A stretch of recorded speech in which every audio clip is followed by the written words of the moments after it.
conflicto armado se comenzó a vivir en el 79, cuando un grupo de estudiantes universitarios comenzaron a regar la idea de la revolución. Entonces comenzaron a matar soldados, y eso lo que hizo fue que ya el ejército se metiera de lleno al conflicto.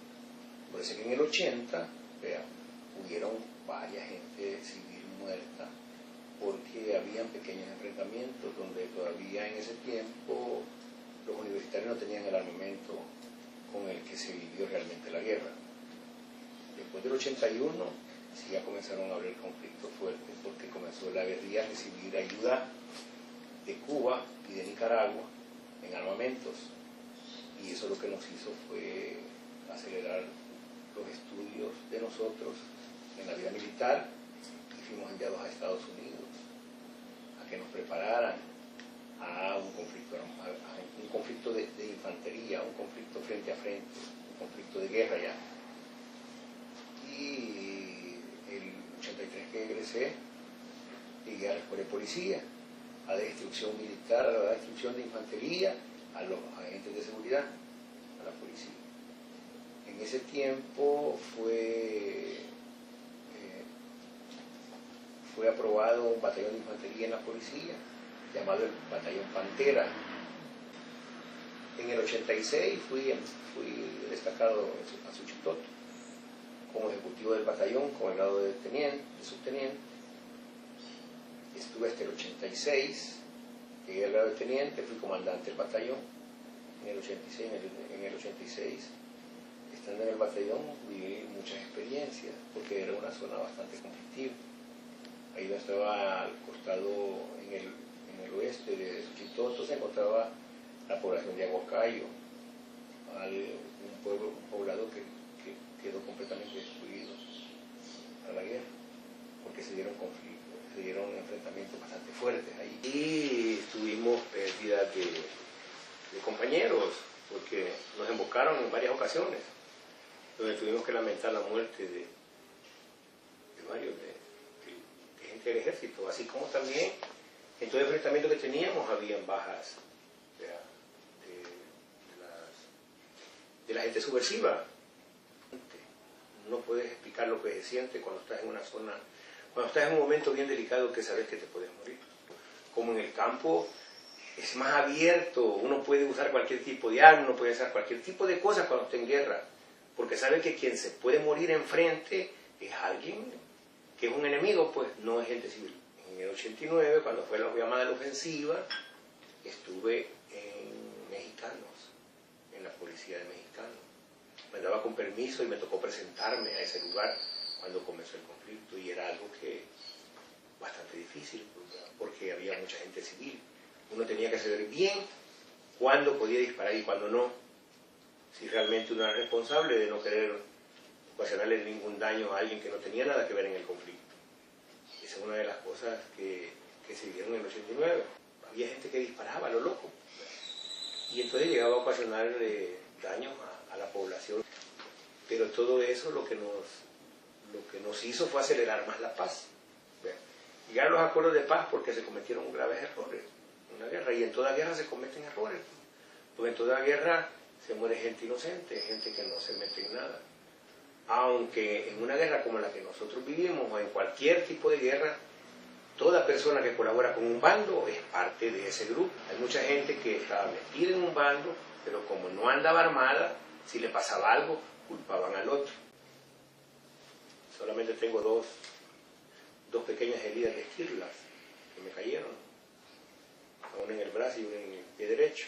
Hay ocasiones que sentís tan cerca la muerte que la mente es tan poderosa para poder pasar el cassette de toda la familia.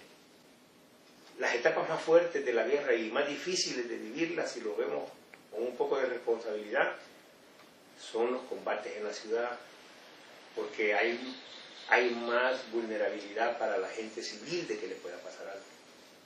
En cambio en el campo no.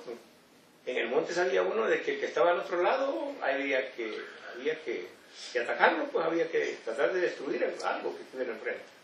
Porque aquel quería destruirlo a uno, pero no había nadie en medio.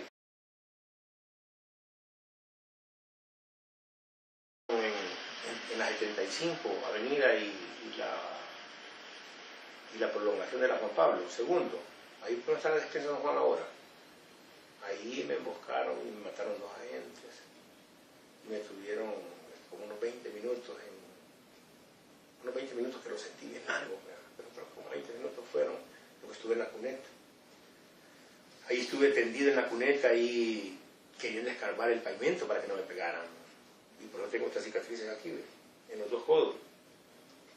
Porque quería escarbar ahí para que no me pegaran, haciéndome tan pachito que me cubriera la cuneta. En el 89, en la obesidad final, se cometió el error de que una de las unidades entraron a la UCA y mataron a los jesuitas. Los jesuitas eran unos padres que compartían muchas cosas con la gente del frente.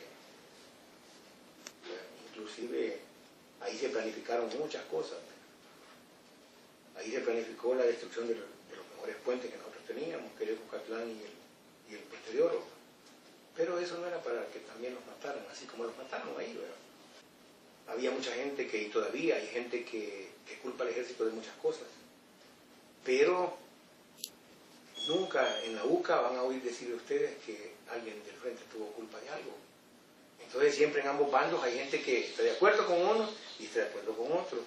Que todo el mundo esté de acuerdo al 100% de todo es bien difícil. Lo malo de una guerra es que se cometen demasiados errores. Y uno de los errores, que realmente no deberían de darse, es la muerte de los jesuitas. Que no tuvo que pasar. Igual que en la ofensiva se murió mucha gente que no debería de morirse. Porque cuando la gente del frente ponía a todos los civiles a que les hicieran barricadas y los ponerlos de pecho ahí, lo que ponían era gente para que los soldados no dispararan, y siempre había un loco que disparaba, pero no porque sino que los nervios de que no se quería morir hace que también aquel dispare, y entonces es que se ocasionan varios daños que son irreversibles y que no deberían de darse. En una guerra no hay un culpable, hay dos. Hay dos. Y eso sí es. Porque tanto tiene culpa uno como otro cuando alguien se muere. Porque uno por querer destruir a este ocasiona daños a uno que esté en medio. Aquel por querer destruir a este ocasiona daños al que esté en medio. Y el que esté en medio es la población.